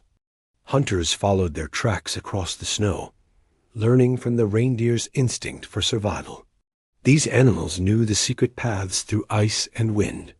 To the Vikings, they were both prey and teachers beings that embodied nature's grace in the face of endless cold. The relationship between Vikings and their animals went beyond practicality. In Norse mythology, animals were sacred. Odin rode the eight-legged horse Sleipnir, a symbol of speed and strength. Freya drove a chariot pulled by cats, representing fertility and protection. Wolves, ravens, and bears appeared as companions to gods and heroes, blurring the line between the human and the divine. The Vikings saw themselves as part of a vast web of life, each creature playing its role in the great story of survival. To mistreat an animal was to dishonor that bond and risk the anger of the gods. During the long nights, the sounds of animals became part of the household's heartbeat, the shifting of hooves, the soft bleating of goats, the rustle of hay. Children fell asleep to these sounds as easily as to the crackle of the fire. When storms howled outside, the comfort of knowing that their animals were safe inside was as reassuring as the warmth of the hearth. Every creature, great or small, helped hold the darkness at bay. When spring finally returned, the animals were the first to sense it. They grew restless as the air softened and the light lengthened. Cows lowed impatiently to be led outdoors. Horses pawed the ground, eager to run. Even the dogs seemed to bark brighter, sensing the shift in the wind. The Vikings followed their lead, opening the doors, stepping into the thaw, and leading their companions back into the reborn world. In the frozen months, animals were not just part of Viking survival, they were partners in endurance. Their warmth filled the homes, their strength carried burdens, their presence offered comfort. Together, man and beast faced the cold, relying on each other in silent understanding. In the heart of winter, it was this bond wordless, ancient, and loyal that made survival not only possible, but meaningful. The Vikings did not have modern heaters, glass windows, or insulated boots, yet they thrived in a world where the temperature could plummet to 40 degrees below zero. Their survival depended not only on strength and endurance, but on ingenuity. From the way they built their homes to the tools they crafted by hand, the Vikings developed clever methods to keep heat close, conserve energy, and endure the relentless cold. Each invention was born of necessity, refined through generations, and woven into the quiet rhythm of winter life. At the heart of their ingenuity was the mastery of fire and heat management. The open hearth was more than a place for cooking. It was an engineering triumph in its own right. The Vikings understood how to position stones around the hearth to absorb and slowly release warmth, turning their floors into primitive radiators. Large, flat stones were heated during the day, then moved near sleeping areas to provide lingering comfort through the night. Some homes even had small pits filled with glowing embers beneath stones that radiated heat upward. The Vikings may not have used the word insulation, but they understood its value in every form. Their houses were built with remarkable foresight. Thick turf roofs, layered with moss and clay, created natural insulation. Walls were double-lined with wood and packed with straw or seaweed, materials that trapped warmth and repelled drafts. Windows, when they existed at all, were small and covered with oiled animal hides or thin slices of horn that allowed faint light while keeping out the cold. The doors were set low and narrow, forcing those who entered to duck, minimizing the rush of freezing air. Every design choice reflected generations of observation and adaptation. The Vikings also devised clever ways to make the most of limited daylight. They crafted lamps from stone or clay, fueled by animal fat or fish oil, with wicks made from twisted fibers or moss. These lamps burned slowly, giving off a steady glow and faint warmth. In the flicker of these small lights, families worked, ate, and told stories long after the sun disappeared.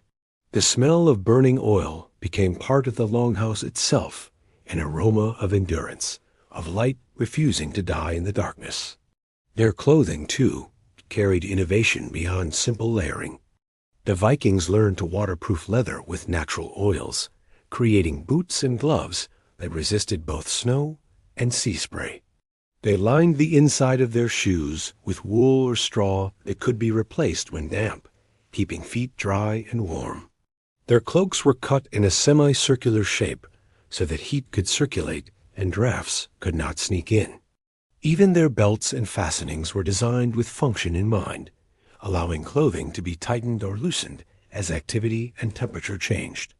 Every stitch and strap was a response to the demands of the cold. They made ingenious use of materials found in their harsh environment. Animal bones became needles, combs, and buttons. Horns were shaped into cups or funnels. Ice itself, when clear and solid, could serve as a temporary window or a barrier against wind. Even snow was an ally packed against the outer walls of homes. It acted as insulation, muffling sound and keeping in warmth. The Vikings saw no waste in the world around them. Everything that nature provided had a purpose, if one knew how to use it. For travel, they developed specialized winter tools. Sleds and skis were vital for moving across frozen terrain. Viking skis were simple but effective planks of wood bound to boots with leather straps, coated with animal fat to glide smoothly over snow. They used single long poles for balance and propulsion, a design that still echoes in modern skiing. Sleds, pulled by horses or sometimes dogs, carried firewood, food, and people across distances that would have been deadly on foot. These inventions turned the frozen landscape from an enemy into a pathway. Even inside, the Vikings used subtle tricks to stretch warmth further. They hung tapestries and woven blankets on walls, not only for beauty but to trap heat. Beds and benches were raised off the ground to avoid the cold seeping up from the earth. Clay pots filled with hot stones were placed near feet or under blankets at night. Children sometimes slept with heated rocks wrapped in cloth beside them, an ancient version of the hot water bottle. Nothing was waste, not even the last ember of a fire, which was carefully banked in ashes each night to keep it alive until morning. One of their simplest but most brilliant inventions was the fire carry. When families traveled or worked far from home, they took a small clay or metal container filled with smoldering coals, insulated by moss or ash. This portable fire allowed them to start new flames without flint or spark in freezing conditions. It was a lifeline, carried carefully through wind and snow, a small, glowing heart of civilization in the vast wilderness. The Vikings also used nature itself as a tool. They understood the direction of the wind, the patterns of snowdrifts, and the shape of frost on trees. They could read when a storm was coming, or when ice would break. These skills were not written, but passed by word and habit, forming a kind of inherited technology of survival. A keen eye and sharp memory were as vital as any axe or knife. Every Viking household, no matter how humble, was a workshop of invention. From the tools they used to the way they lived, every aspect of their life reflected a deep understanding of their world. Their inventions were not flashy, but they were efficient, reliable, and lasting. They were born not of luxury, but of necessity, and necessity, as it always does, bred brilliance. In the end, their true invention was not a single tool or object, but a mindset, to see the world not as hostile, but as a puzzle to be solved. With fire, stone, wool, and willpower, they turned one of the coldest climates on earth into a place they could call home. Their tools of warmth were not only physical, they were symbols of resilience, proof that human ingenuity can create comfort even in the heart of ice. In the long stillness of winter, when the world was silent, but for the wind, the Vikings filled the darkness with stories. The crackle of fire became the rhythm of words, and smoke drifted upward like the breath of old gods listening from above. The frost and the night were not just elements to endure, they were alive with spirits and meaning. From these long winters, legends were born, tales, shaped by the cold itself, carrying the wisdom and wonder of those who refused to let silence swallow them. The Vikings lived close to the edge of the unknown. Every storm, every shadow, every sound in the woods might hold something divine or something dangerous. The Norse pantheon reflected that mystery. Winter to them was not just a season. It was a personality, a force of nature that could be reasoned with, feared, or honored. They believed that frost and ice were the breath of the Jotnar, the frost giants' ancient beings who existed before the gods themselves. These giants lived in Jotunheim, a land of eternal snow and stone, where mountains were frozen towers and rivers ran thick with ice. To the Vikings, the biting wind on their faces was the whisper of those old beings, watching from afar. Frost giants were not simply enemies. They represented nature's raw power, the kind that could not be tamed. Even Odin, the All-Father, learned wisdom from them. One legend told that Odin himself had descended into the cold realms to seek knowledge, enduring the chill that could turn gods to ice. In this, the Vikings saw a truth, that strength came not from avoiding hardship, but from embracing it, learning from it, and surviving it. The frost was both teacher and test. The aurora borealis, those ghostly lights dancing across the northern sky, were another source of myth.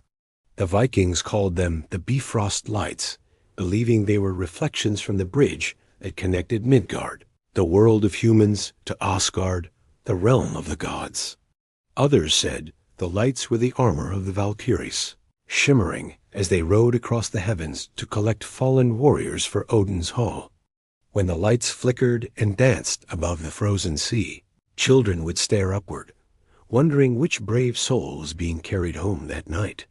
The aurora reminded them that even in the deepest darkness, beauty and meaning could be found. Ice and snow themselves had their own stories. Some tales spoke of Skadi, the goddess of winter and the hunt. She was tall, fierce, and graceful, known for her love of the cold mountains where few dared to go. Skadi represented independence and endurance. Her presence was a reminder that winter was not to be feared, but respected. When blizzards howled across the land, the Vikings would say, "Skadi walks tonight." It was both a warning and a comfort proof that the gods still roamed the earth. Fire, too, held mythic power. Loki, the trickster god, was tied to both flame and chaos. To the Vikings, the fire in the hearth was a symbol of Loki's dual nature, capable of warmth and light, but also destruction if left unchecked. Every Viking who tended a fire in the heart of winter knew the delicate balance between survival and danger. The same flame that gave life could take it. In this way, mythology became reflection, an acknowledgement of how fragile and sacred warmth truly was. Winter nights also carried stories of the Draugr, the restless dead, who wandered through the snow. These spirits were said to rise from their burial mounds, their skin blue and cold, seeking revenge or guarding treasures left behind. Travelers who saw strange lights in the mist or heard footsteps on the ice after midnight knew better than to investigate. The Draugr were symbols of unfinished life, of what happens when the bonds between the living and the dead are broken. Such tales kept people close to home on stormy nights, huddled near the fire where the living belonged. Even simple sounds, the cracking of ice, the moan of the wind through the fjords, the creak of frozen wood, became voices of the unseen. The Vikings believed the world was alive, full of spirits called Landvidir, who watched over the forests, mountains, and seas. In winter, when the land slept, these spirits rested too, but they could still be angered by disrespect. To spit on the snow or waste food was to insult the silent watchers of nature. Respect was survival, and myth was the language of that respect. The telling of these stories was itself an act of endurance. When snow sealed the doors and the nights seemed endless. Stories kept minds sharp and spirits strong. Around the hearth, the oldest among them spoke slowly, their voices deep and calm. The firelight flickered across their faces, making them seem half in this world and half in another. The children listened with wide eyes, the cold forgotten for a time. These tales gave shape to the unseen forces that surrounded them, turning fear into meaning and loneliness into connection. The myths of the cold were not only entertainment, they were explanations for the unexplainable, lessons wrapped in wonder. They taught that every hardship held wisdom, that beauty could exist in struggle, and that warmth meant more when it was shared. When the wind screamed and the fire burned low, these stories reminded the Vikings that they were not the first to face the cold, and they would not be the last. The frost would come, as it always had, but so would the dawn. In the end, these legends were not just tales of gods and giants, they were reflections of the people themselves. Like the frost giants, the Vikings were unyielding. Like Skadi, they found strength in the storm. Like the Bifrost, they built bridges between light and darkness. The cold shaped their myths, and their myths, in turn, shaped how they survived it. Through story, they found a kind of warmth that no winter could extinguish. For most people, war ends when winter begins. The cold makes movement slow, the snow buries supplies, and weapons freeze in the hand. But for the Vikings, the frost was not a barrier, it was another battlefield. In the lands of the north, war never truly slept. Even when the fjords were frozen and the nights endless, the Vikings could be found training, raiding, or defending their homes. Winter warfare was a test of endurance as much as strength, where cold and courage met beneath gray skies and icy wind. The Vikings understood that the environment could be their greatest weapon. They were born into the cold, raised in it, shaped by it. To them, snow and ice were not obstacles, but tools. Their bodies were hardened by long winters of labor and scarcity, their minds trained to accept discomfort as natural. They knew how to move silently over snow, how to read the landscape, and how to survive with little. While southern armies waited for spring to campaign, Viking warriors used the frozen terrain to strike when no one expected them. Winter raids were rare but devastating. Rivers and marshes that slowed ships in summer became frozen highways in the cold months. Long ships, normally kept to water, could sometimes be dragged across ice with wooden sleds or animal teams, allowing warriors to reach places thought unreachable. Snow muffled footsteps and wind covered the sound of approach. A sudden attack from the white silence could terrify an unprepared settlement. The Vikings understood fear as a weapon. There was nothing more unsettling than hearing the faint echo of war horns carried on a winter wind. Their clothing and armor were adapted for these brutal conditions. Wool tunics, thick cloaks, and fur-lined boots kept warriors alive long enough to fight. Underneath, they wore layered garments that wickered away sweat and trapped heat, because wet fabric in freezing air could kill faster than a sword. Chainmail was worn over padded wool, not only for protection, but to keep the metal from freezing against the skin. Helmets were lined with leather, and gloves were often made of thick hide, sacrificing dexterity for warmth. In winter, survival was as much about preparation as about courage. Weapons, too, were adapted. Axes, spears, and swords were kept sharp and oiled, but every Viking knew that in the cold, metal could become brittle. A single flaw in a blade could cause it to shatter on impact. For this reason, they carried multiple weapons, relying more on their axes and spears than on fine swords. Shields were made of layered planks bound with iron, able to deflect blows and serve as sleds when crossing snow-covered ground. A warrior could crouch behind his shield and slide down icy slopes, turning the landscape into a strange kind of armor. Camps were chosen with care. The Vikings knew how to use the land for cover nestling between hills, building windbreaks from snow and branches, and using animal hides as tents. Fires were built low and shielded from the wind, their light hidden to avoid detection. They slept close together, wrapped in cloaks, with their weapons within reach. The cold could sap strength faster than combat, so every moment of rest was guarded as fiercely as any treasure.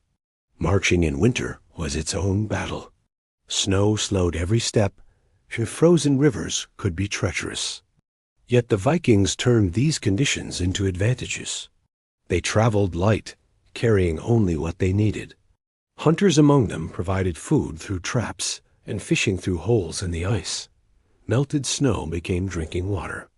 Even horses, when used, were carefully managed, their hooves wrapped in hides to prevent slipping on ice. To the Vikings, hardship was not a deterrent, it was familiar terrain. Psychologically, winter warfare favored them. To their enemies, the cold was demoralizing. Fingers stiffened, morale broke, and movement became painful. But to a Viking, the cold was home. They laughed in it, sang in it, and fought as if born from the snow itself.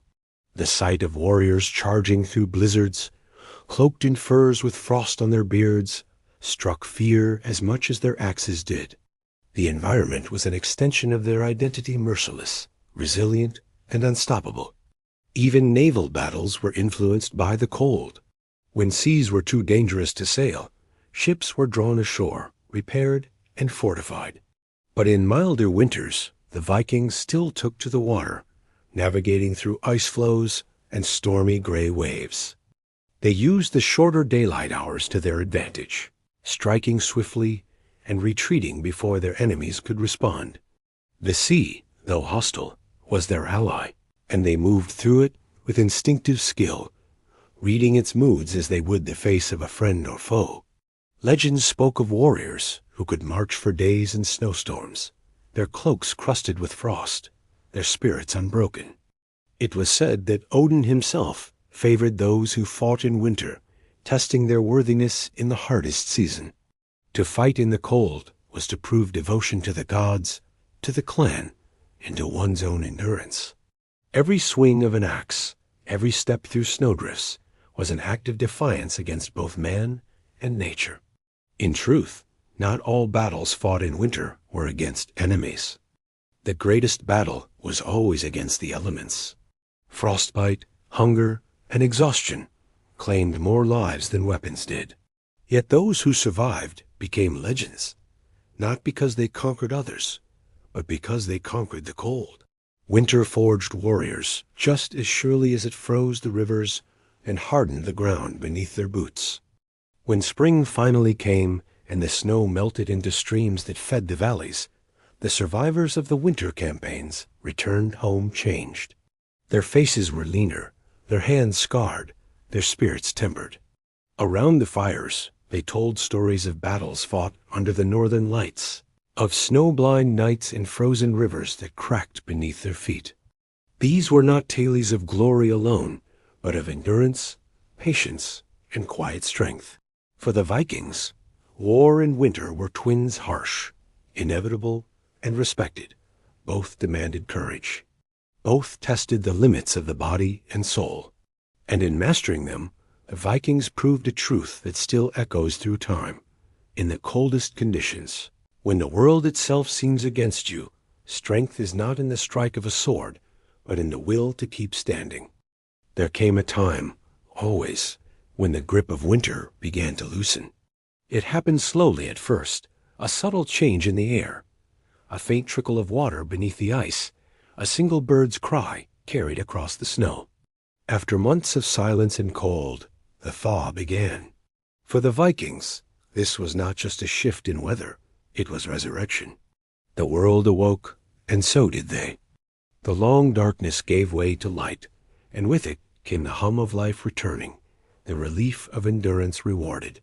The thaw was not merely an ending. It was a quiet, sacred triumph. The first sign was sound. After a season where the only music had been the wind, the land began to whisper. Snow softened underfoot. Icicles dripped from rooftops in slow, rhythmic beats. Frozen rivers groaned, cracked, and finally broke, their waters running free like veins filling again with blood.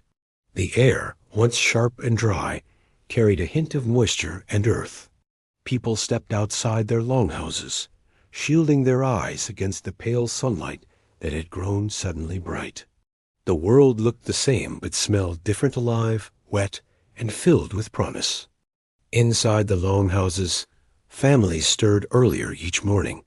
Fires that had burned endlessly were now allowed to fade a little as the cold began to retreat. The heavy hides that covered doorways were pulled aside more often, letting in light and air. Children laughed as they saw their breath for the first time not vanish instantly into frost. For months, life had been about endurance, about holding still and surviving. Now it shifted toward motion again.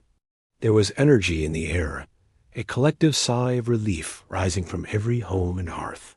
The animals felt it too. Cows lowed restlessly, eager to feel grass beneath their hooves. Horses stamped the earth and tossed their heads, sensing that the time of confinement was ending. Dogs barked and ran in circles, chasing scents newly freed from beneath the snow.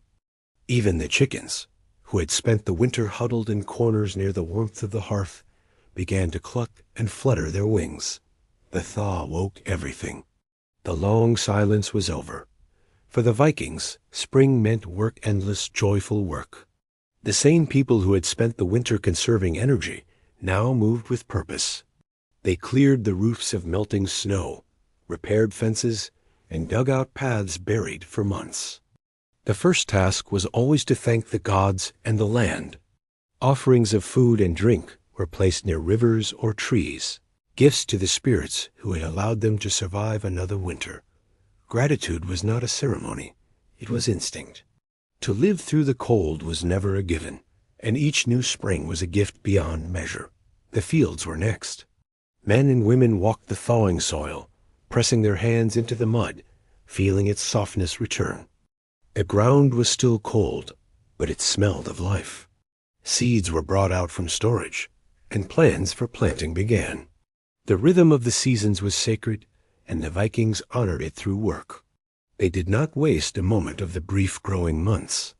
Barley, rye, and oats were sown into the waking earth, while prayers for good weather rose on the wind.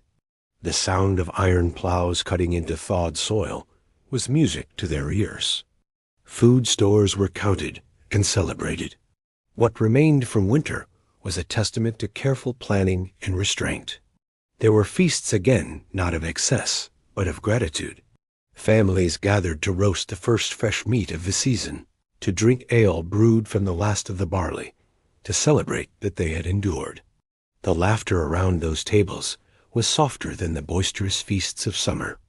It was the laughter of the weary made joyful, the sound of people who had faced the dark and found the light still waiting for them. The thaw also brought renewal of spirit.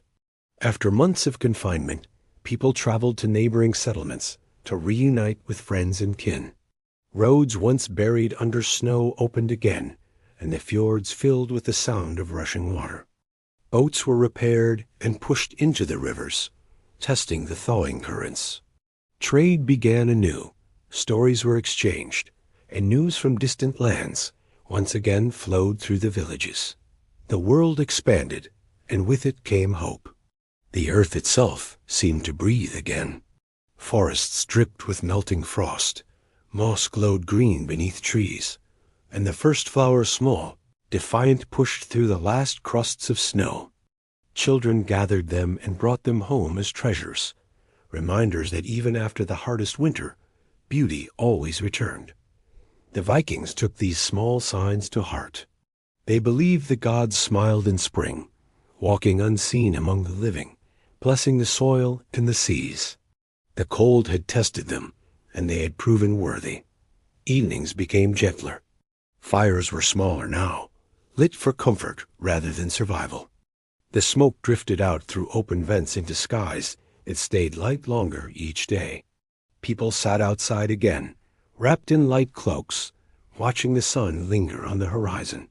The silence of winter was replaced by the hum of insects, the murmur of streams, the sound of laughter drifting through the air.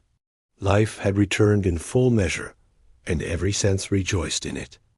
The thaw also carried memory. The Vikings did not forget those lost to the winter, the ones who had not seen the spring return. Their names were spoken softly, honored with food and drink by the fire. Survival carried a kind of solemn pride, but it was never taken for granted. The thaw was a time to remember not only the dead, but the strength of the living. The stories told around the hearth became part of the season itself, tales of the storm that nearly broke the roof, of the hunt that saved a family, of the fire that burned through the longest night. These stories turned struggle into legacy. By the time the sun climbed high and the ice finally vanished from the fjords, the Vikings were reborn. Their ships, long resting under snow and tar, were uncovered and pushed back into the water. The sea, once frozen and silent, came alive again with waves and spray. The sails rose, catching the first strong winds of spring, and the Vikings set out fishing, trading, exploring. The cold months were behind them, but the lessons remained. Each thaw was a reminder. No matter how deep the dark, the light would always return. For the Vikings, the thaw was proof that endurance was rewarded. It was a whisper from the gods, a soft promise that life always continues. The world might freeze, the days might shorten, and the fires might burn low, but nothing lasted forever, not even winter. The thaw was their victory, quiet and complete. It was the song of survival, sung not in words, but in the dripping of ice, the warmth of sunlight, and the steady heartbeat of a world alive again. And so, as the ice melts from the rivers and the long shadows of winter fade, we reach the quiet end of our journey through the frozen world of the Vikings. They lived where few dared to, in lands carved by cold and silence. Yet they did not merely survive. They built lives of strength, beauty, and meaning in the heart of hardship. Every fire they kindled, every cloak they stitched, every story whispered through the dark was an act of defiance against the endless night. Their world may have been cold, but their spirits burned with a heat that time could not extinguish. As we have seen, their secret was not magic, nor luck, it was understanding. They read the rhythm of the seasons like scripture. They knew how to prepare, how to endure, and how to find comfort in community. They built long houses that breathed warmth, wore clothing that trapped life itself, and told stories that gave the frost a name and the night a purpose. To the Vikings, survival was never only about the body. It was about the heart, the shared laughter, the faith, and the firelight reflected in 1,000 weary eyes. They endured because they stood together. When you think of those frozen nights now, imagine the glow of a longhouse in the distance, the hum of voices, and the scent of smoke rising through the snow. Inside, there is warmth, a circle of light in a world of ice.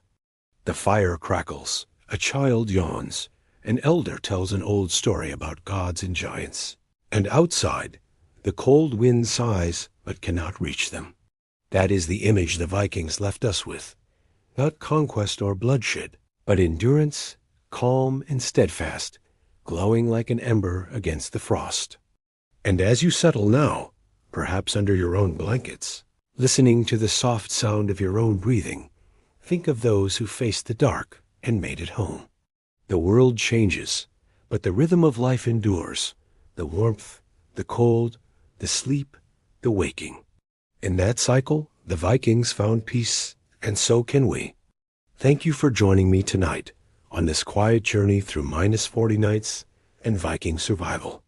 If you've enjoyed drifting through history with me, make sure to subscribe to History for Sleep, where we tell the stories of the past slowly enough to dream by. Let me know in the comments what parts of history you'd like to explore next and when you listen in. Are you a late-night listener, or one who drifts to sleep with the dawn? Until next time, rest easy and remember the fire still burns, even in the coldest night. Good night.